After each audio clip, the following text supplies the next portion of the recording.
Good afternoon. So the point is boundary conditions.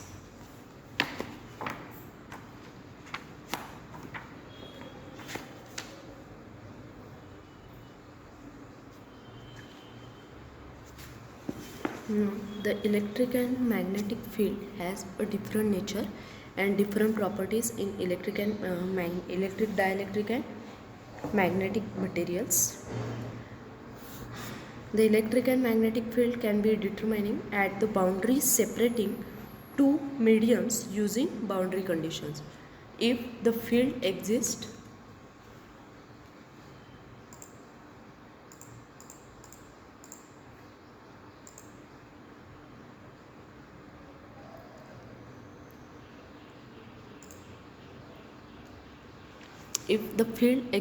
in a region which consists of two different media with different properties, then the conditions the field must satisfy at the interface of two media are boundary conditions, and depending on the type of media, the electrostatic boundary conditions are dielectric boundary condition and conductor dielectric boundary conditions.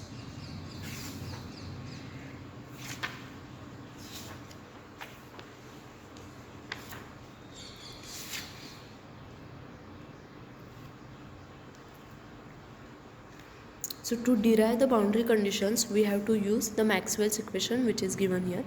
And the electric field intensity and electric flux density are decomposed into two orthogonal components.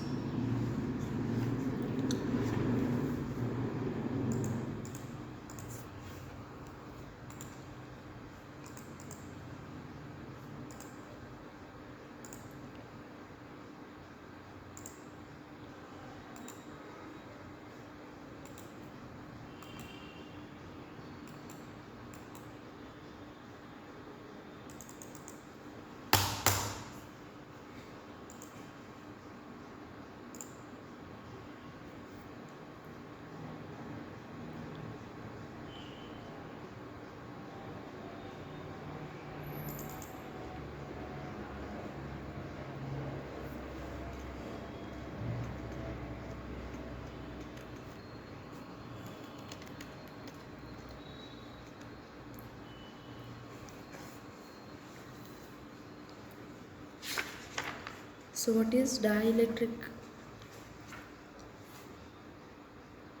In dielectrics, the valence band is empty and the electrons in the inner shell are bonded to the protons in nucleus to form dipoles. So because of the symmetrical arrangement, the electric field produced by one dipole get cancelled with other. In any insulating or dielectric medium, the free charge are always zero, but the positive and negative changes are are bound to each other, and they are called as bound charges. So the dipole charges form a dipoles. The dipoles inside the electric medium are symmetrically arranged.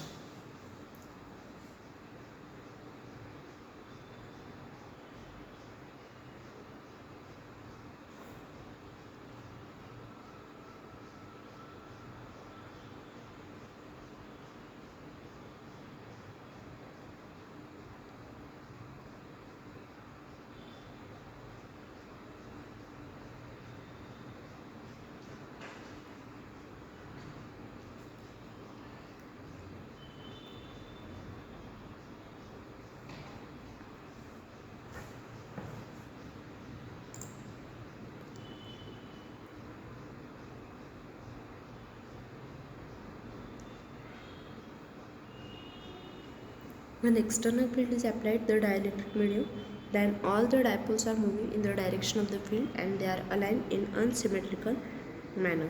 So what is dielectric strength?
So dielectric strength means what? It is properly of dielectric medium which resists its breakdown whenever the potential or electric field is applied across it. Dielectric strength, it is properly of dielectric medium which resists its breakdown whenever potential or electric field is applied across it.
So the dielectric breakdown or the dielectric breakdown voltage is the voltage at which dielectric medium loses its all dielectric properties and converted into conductive medium called breakdown of that medium. And voltage at which it breaks down is called breakdown voltage of dielectric. Now the boundary condition between the dielectric boundary condition, dielectric boundary condition. Now here consider a boundary between two dielectric with different permittivity. So consider two dielectric medium which are separated by a boundary.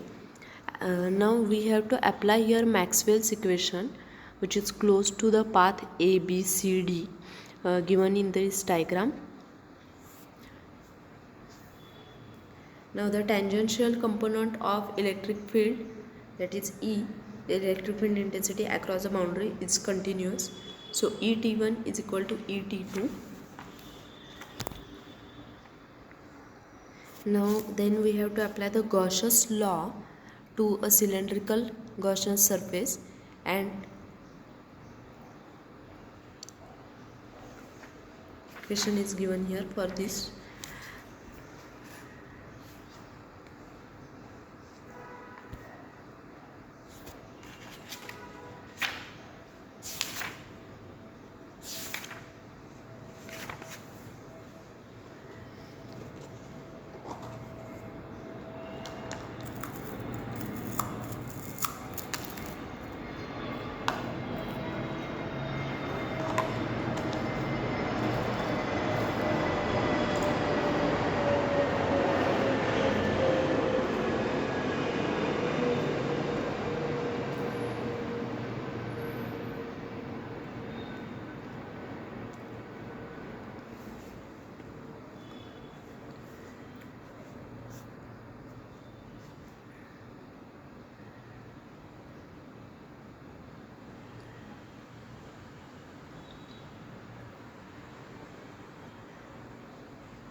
So what is law of refraction? The refraction of the electric field across the interface.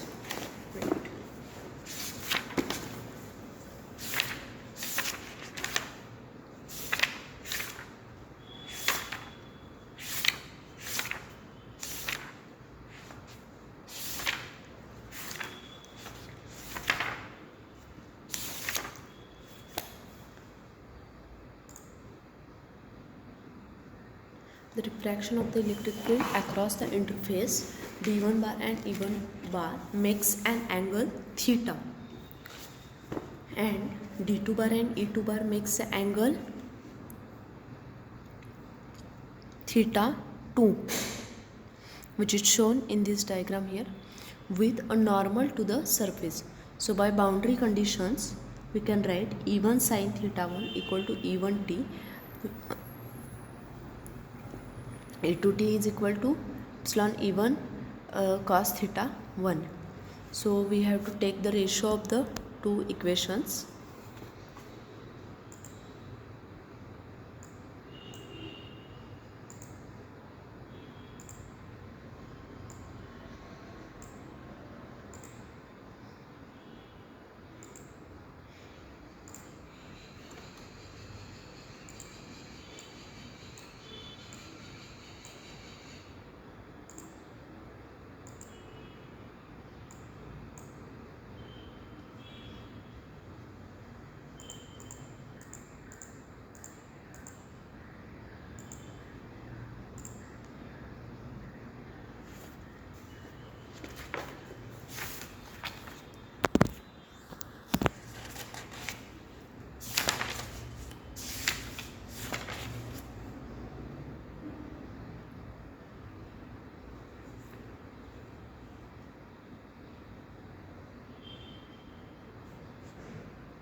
Next is the conductor dielectric boundary condition.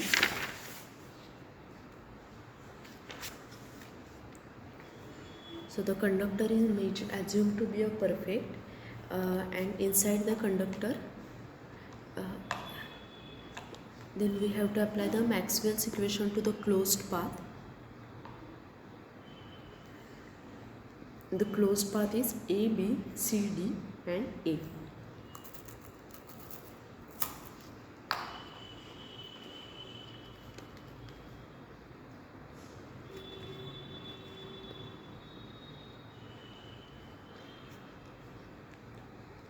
Similarly, we have to apply the Gauss's law to the cylindrical Gaussian surface, same as that of the previous condition.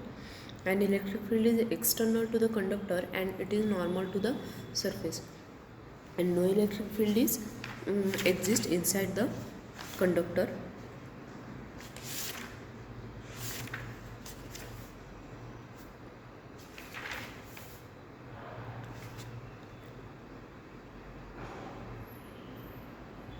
At steady state, all the charges are deposited on the faces of conductor, that is positive charge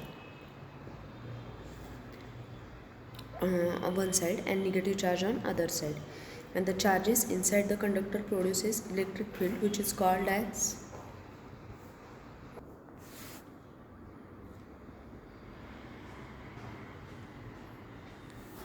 so the charges inside the conductor produces the electric field called as internal field of the conductor, and this electric field has exactly opposite direction to that of the applied field, hence it gets cancelled with applied field.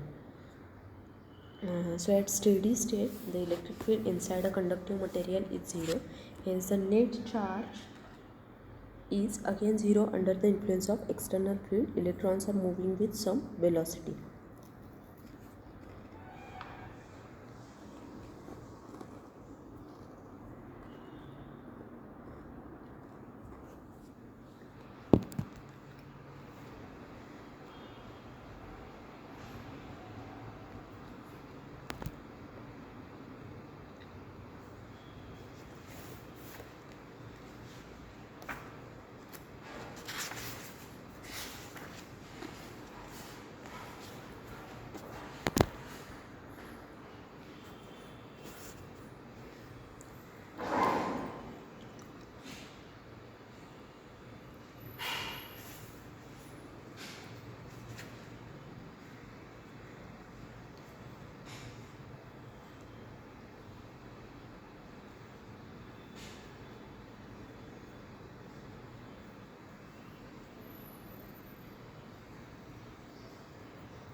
So the conductor dielectric boundary condition.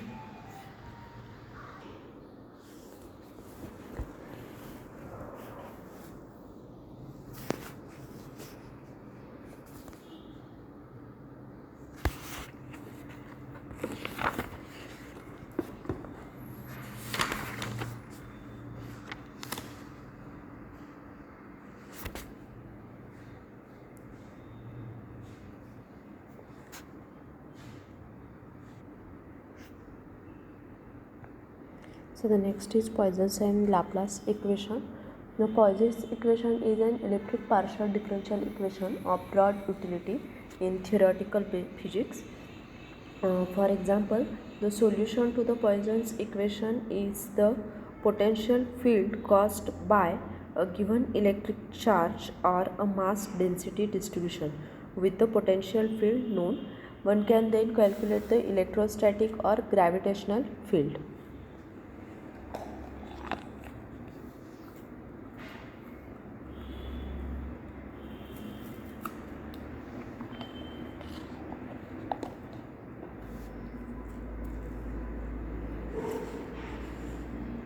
So Poisson's equation is the generalization of Laplace equation, which is also frequently seen in it is seen in physics.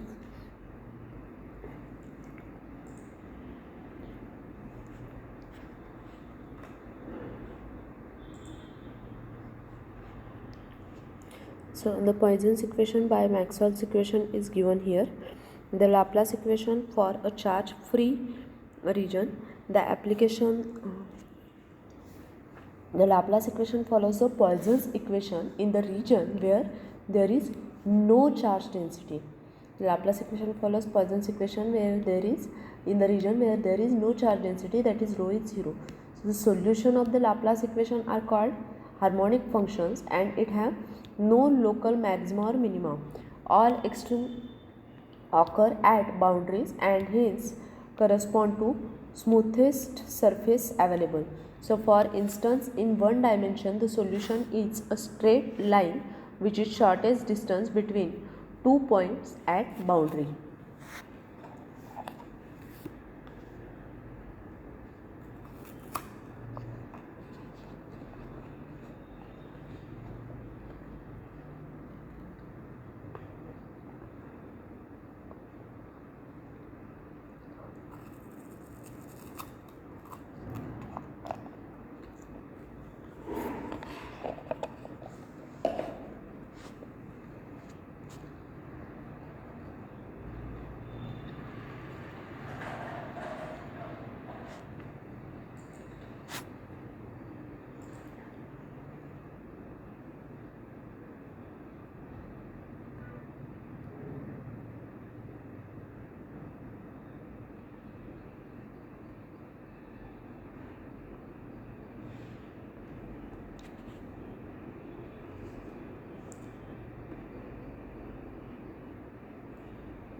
Poisson's equation is an inhomogeneous differential equation with a part which represent the source of the field. So in the presence of material structure, we can identify the relative boundary conditions at the interfaces between the material, and the task of finding is reduced by purely mathematical task of solving associated boundary value problem.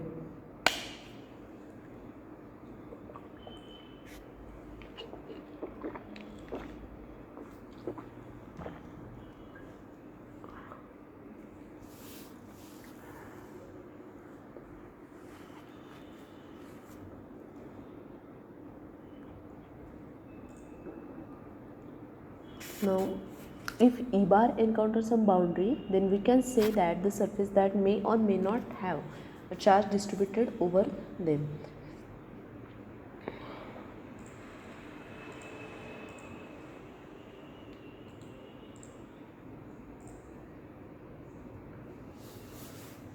Laplace equation is the second order partial differential equation.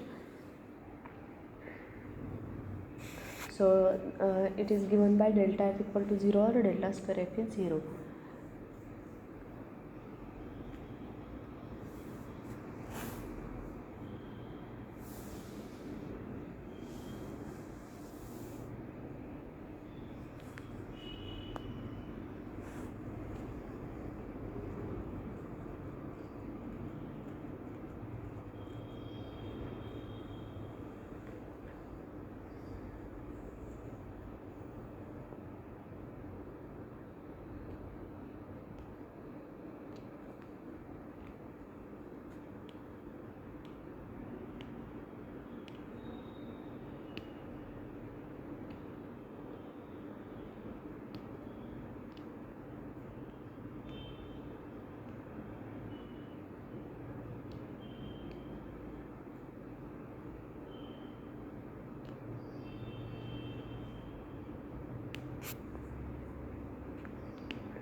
So applications are to evaluate a potential field within the regions bounded by a known potential or or charge densities. If solution of Laplace equation satisfies the boundary conditions, then the solution is unique. So there are some steps which are used to solve the problem by using the Laplace equation. The first is solve the Poisson's or Laplace equation by direct integration. If v is a function of one variable only, then solve it by a separation of variable. V is function of more than one variable, then apply boundary condition to determine a unique solution of v. Then we have to find the value of E, Q, and finally value of capacitance and resistance. So here there is a overlapping of the equations.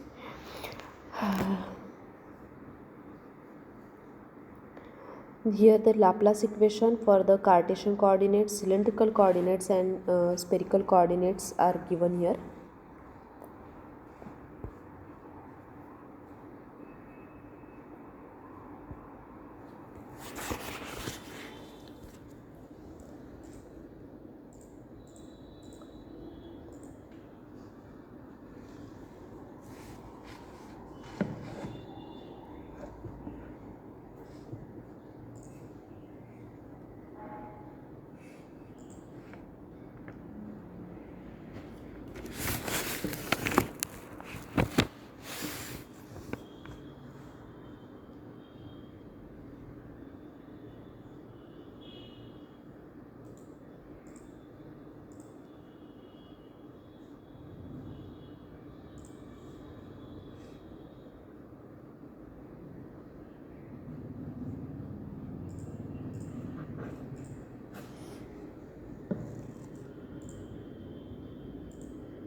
So the next part is capacitance.